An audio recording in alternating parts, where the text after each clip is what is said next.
train yards, thinking about graveyards. I wonder, Lord, what would they ever write on mine? Another soul laid to rest on a cold Montana morning, just trying to make it north of 49. Morning, guys.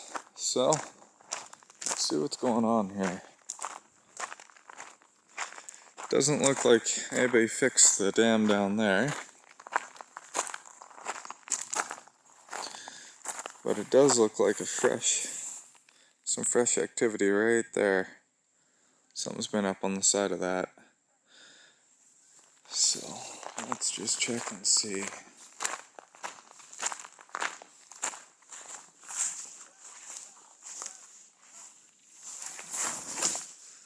So, that body grip is still there. We'll just go ahead and see if I can get this out from above.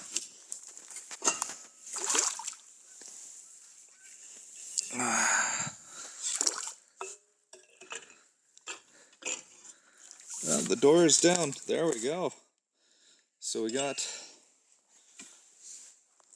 hopefully, that last beaver in the Comstock, but I'm gonna reset this this trap and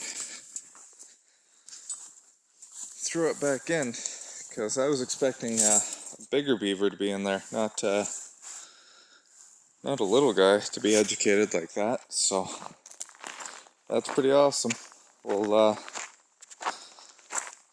reset that guy and shove it back in. Well, we're back at this spot here. Yesterday we pulled that little dam out of that side over there, and you can see water's right down. They haven't rebuilt it at all. Oh, there's all those shiners down in there. Some decent sized ones, actually. So yeah, that side's down. That's perfect. But I'm not liking the looks of this. I haven't checked the trap yet, but waiting to do it with you guys. I'm guessing this is set off with nobody inside. Oh, well, I don't know. It's probably plugged up with sticks and everything, but what I'm probably going to do is end up putting a caster mound right over here with a foothold into the deep water. And I'm not going to mess around too much with this. I'll just make it so the culvert's clean, and I'll keep the water level where it's at and try and get the bugger that way, because I don't think he likes body grips. So once the live trap's down at the other spot, if I need to, I'll bring it over here. So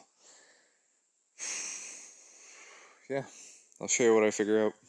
Okay, well, got the trap out, and as you can see, shoved a good log in it. So what I did was I cleaned the culvert out, and then I'm trying to protect it with sticks. I don't have a spare grate right now, so put the sticks in there, and that way he shouldn't be able to get inside, or it'll be a lot of work for him too. And then what I did, so I actually set a foothold right here. I set it nice and shallow.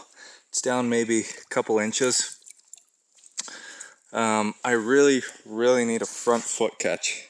I have to get a front foot catch on this one. We only have about 3.5 feet of water here, and I actually get shallower out that way, so yeah, back foot catch could likely kill him, especially if it's a smaller beaver, but I don't want to take that chance, setting it down deep and that sort of thing, catching a back foot. I want to make sure he's dead, so I'm going for a front foot catch on that one. Just with how shallow it is and where it's placed, there's a chance he might mud it up on me. I'm really hoping that he's not going to set it off and get him by the belly. I don't really have time right now to be playing with these guys, so. Okay, so I'm out here quick at a beaver job, the one I was hoping to set up a couple days ago. And a couple of videos I've talked about scouting and that sort of thing. So we're here looking for beaver specifically, but I want to trap mink along the river here. So again, on these muddy shores, the water's constantly going up and down, so you'll see different things. Here is a muskrat track, so that's front foot. There's this back foot. You can see there's some bigger stuff here you can't quite make out. There's a small, looks like a fox. There's a coyote right there. In the water, you can see a raccoon was walking along there. There's a couple beaver tracks around. Right there on that rock is a mink track. And then lots of other stuff you'll find, like if you start looking on these rocks here, they're just sticking out of the water. Those little guys.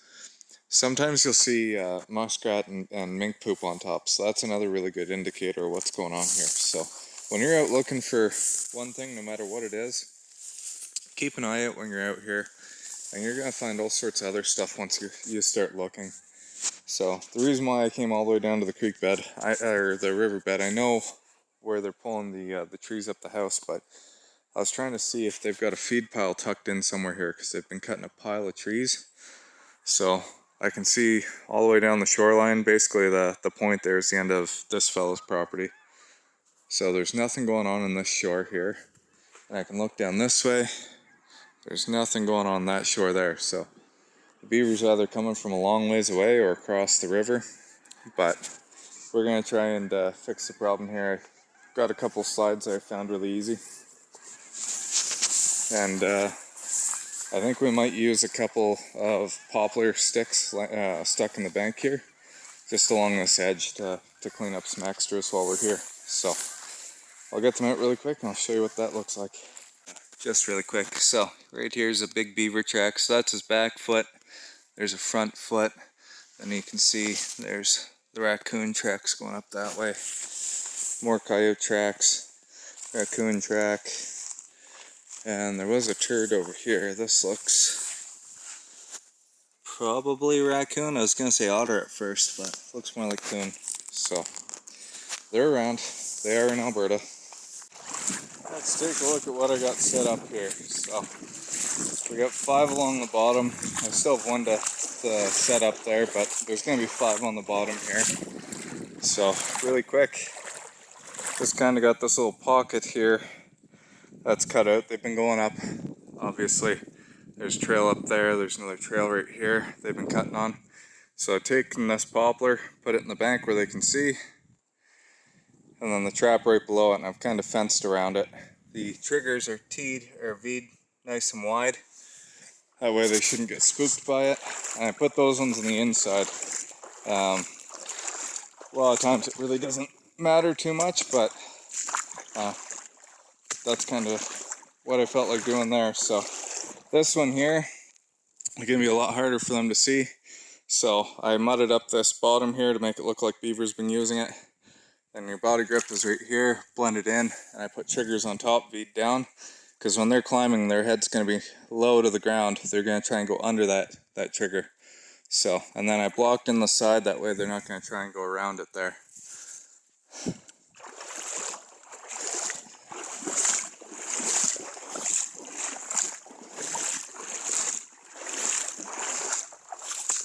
And again, same idea here. You got the little poplar above it, and there's the body grip right in their cutting trail that they've been using.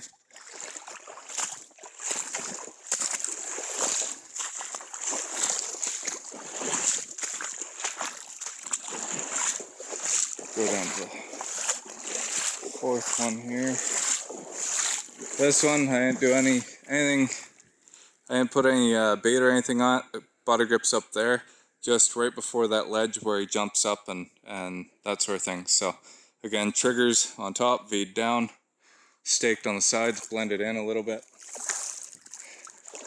That's what we're going to do with the last couple that I put in, but this next one over here, oh boy, I'm having troubles walking.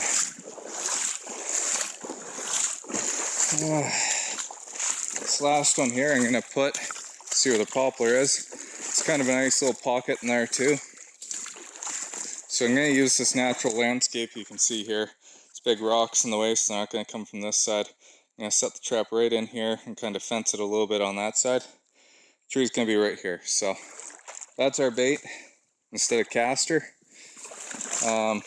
This whole shoreline's too rocky and not deep enough for a foothold, or else I'd use a drowning rig out here.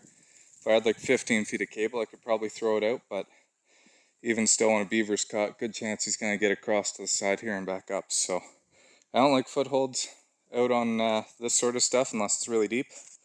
So we're just working with body grips in this spot. So yeah, I'm going to set the last, this one up, and the last two are going to be on another slide there. I don't have time to video, I'm just going to race through them quick and get out of here. So yeah, hope you're enjoying it. Like, share, follow, subscribe. Thanks. Okay, we got our traps up there, got everything set up that way. So because there are people that do fish into the bridge on the other side, just in case anybody's walking up, as always, active trap line tape. I'd rather have traps stolen or missing than catch, the public or padders, that sort of thing. So better be safe than sorry. Yeah.